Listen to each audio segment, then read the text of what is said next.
हरिपाठ अभंग 17 भाग 2. चिरंजीव कल्प वैकुंठी नांदे मातृपितृ भ्राता सगोत्र अपार. हे आपण कालच्या भागात पाहिलं. दुसऱ्या भागामध्ये ज्ञानेश्वर महाराज सांगतात की मातृपितृ भ्राता सगोत्र अपार चतुर्भुज नर होऊनी ठेले. ज्ञान गूढगम्य ज्ञानदेवा लादले निवृत्तीने दिले माझ्या हाती. म्हणजेच काय की जी व्यक्ती किंवा साधक नामस्मरण करत राहतो त्याला स्वतःला तर फायदा होतोच, परंतु त्याच्यासोबत त्याचे जे कुणी आई असतील, वडील असतील, भाऊ असतील, त्याचे गोत्रातले असतील, त्या सोबतचे असतील, ह्या सर्वांचा अपार असा उद्धार होतो.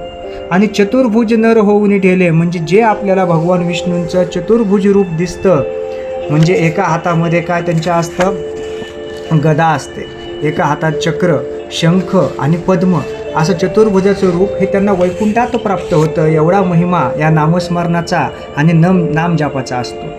ते नामजाप केल्यामुळं आपल्या एकट्याचा तर फायदा होतोच होतो, पण आपल्या पिढ्यानपिढ्याचा उद्धार होतो, आपल्या कुलाचा उद्धार होतो. एवढी सोपी आणि सरळ साधना म्हणजे केवळ नामस्मरण करणं हे ज्ञानेश्वर माऊलींनी हरिपाठाच्या माध्यमातून आपल्याला सांगितलं.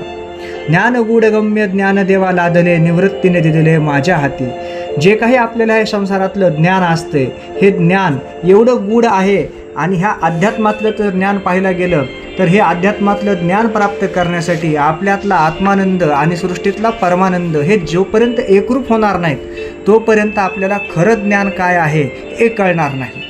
आपण खोट्या मृगजळ असलेल्या ज्ञानाकडे जात राहू, परंतु अध्यात्मातली ही प्रक्रिया जोपर्यंत लक्षात येणार नाही तोपर्यंत खऱ्या ज्ञानाचा वसा किंवा खऱ्या ज्ञानाची माहिती साधकापर्यंत राहणार नाही.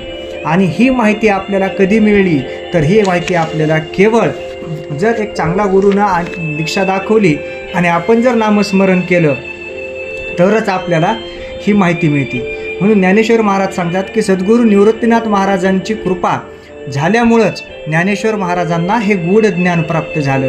म्हणून आजही ज्ञानेश्वर माऊलींचं नाव आपण सारखं घेत असतो, जेणेकरून त्यांचा वसा आणि त्यांचा वारसा आपल्याला पुढील संत परंपरेमधला जो काही सांगितलेला आहे तो पुढे चालवता येईल. त्यांच्या सांगितलेल्या मार्गावर आपल्याला जाता येईल आणि आयुष्य हे सुखकर करता येईल. जय जय रामकृष्ण हरी.